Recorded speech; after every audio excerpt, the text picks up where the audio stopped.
हमारे जीवन का लक्ष्य क्या होना चाहिए?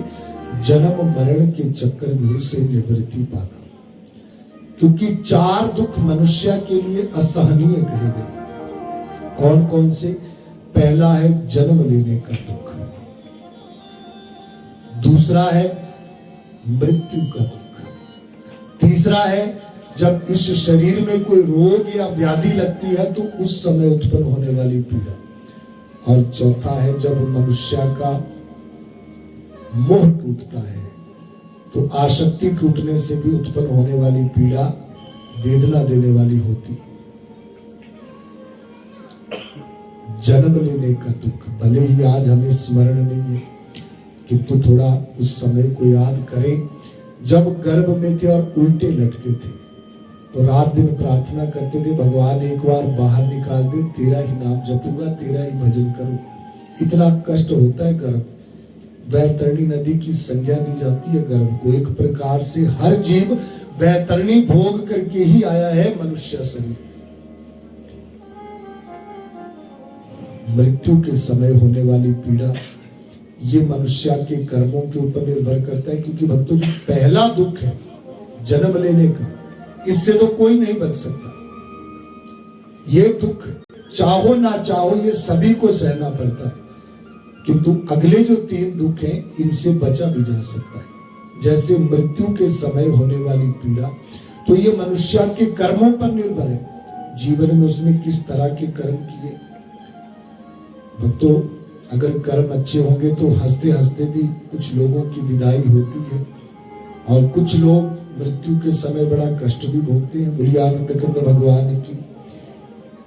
उसके बाद जब शरीर व्याधिग्रस्त होता है, रोग ग्रस्त होता है, तो कुछ रोग मृत्यु तुल्य पीड़ा देने वाले कहे गए। तो शरीर को व्याधिग्रस्त होने से आप बचा सकते हैं अगर आप वेद मर्यादा का नियम से पालन करते हुए अपना रहन सहन, अपना खान पान वेद मर्यादा के अनुसार ही रखें, हरि चरणों से जुड़े रहें। ऐसा नहीं कि भगवान की कथा में बड़ी दिव्य शक्ति है, बहुत सारे रोगों को काटने की इस कथा में क्षमता है। हमारे शरीर में रोग प्रतिरोधक क्षमता को भी भागवत कथा बढ़ाती है। चौथा दुख है मोह टूटने से जो दुख उत्पन्न होता है। जरा सोचिए कोई ऐसा परिवार जिसमें कमाने वाला एक है, खाने वाला पूरा परिवार है, उस एक व्यक्ति पर पूरा परिवार निर्भर करता है। अगर ऐसे व्यक्ति को कुछ हो जाए तो उस परिवार पर दुखों का पहाड़ टूटता है। और जब जब मोह टूटता है तो कुछ समय के लिए वो पीड़ा बहुत वेदना देने वाली होती है,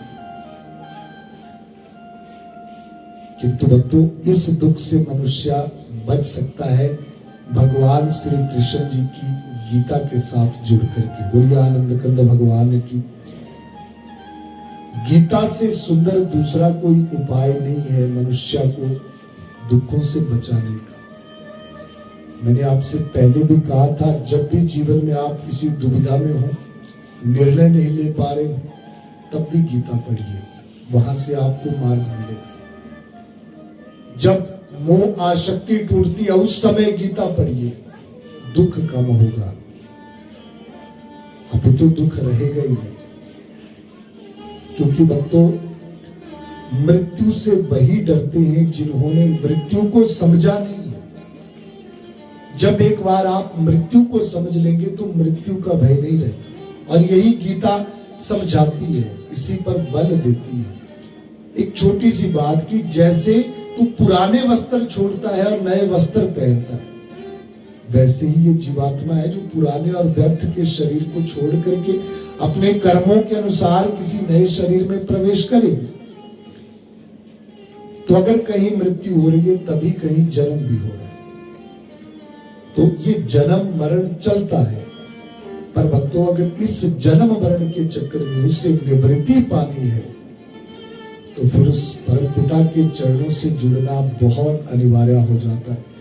और भक्तों इसलिए विशेष रूप से कहूंगा कि अधिकतर लोग बुराई के लिए केवल कलयुग को दोष देते हैं कि कलयुग है, पर कलयुग का ये गुण सबसे सुंदर था कि मनुष्य के मोक्ष का मार्ग, उसके कल्याण का मार्ग जो सतयुग द्वापर त्रेता में जटिल था, वो कलयुग में सबसे आसान है, सबसे सरल। इसी गुण पर प्रसन्न होकर के तो परीक्षित ने स्थान दिया था कलयुग को ठहरने के लिए। तो इस गुण का हम सभी को लाभ उठाना चाहिए। शरीर की सत्यता को समझिए। हम कहते हैं मेरा शरीर है, ये मेरे हाथ है, मेरी आंखें हैं। कभी किसी ने कहा कि मैं शरीर हूं? नहीं कहते, हम कहते हैं मेरा शरीर, क्योंकि मेरा उसी वस्तु के लिए कहा जाता है जो एक दिन छोड़नी होती है। जैसे मेरा घर, मेरी पत्नी, मेरे बच्चे, मेरा परिवार, वैसे मेरा शरीर। मेरा इसलिए बोला क्योंकि पता है एक दिन इसे भी छोड़ना। पर हाँ, इस शरीर का चेतना के साथ बड़ा सुंदर संबंध है। भक्तों, जब तक ये संबंध बना है तब तक सारे संबंध बने हैं। माता पिता, भाई बहन, चाचा चाची, मौसा मौसी। किंतु जिस दिन ये बंधन टूटता है तो सारे के सारे बंधन टूट जाते हैं। अपने भी उस समय मुख मोड़ लेते हैं और जल्दी जल्दी लग जाती है घर से बाहर निकालने की। ये सच्चाई है। पाई पाई जोड़ करके एक सपनों का घर बनाया मनुष्य ने अपने लिए, पर यह सच्चाई है कि एक रात भी उसमें ठहरने नहीं दिया जाएगा जब समय आता है।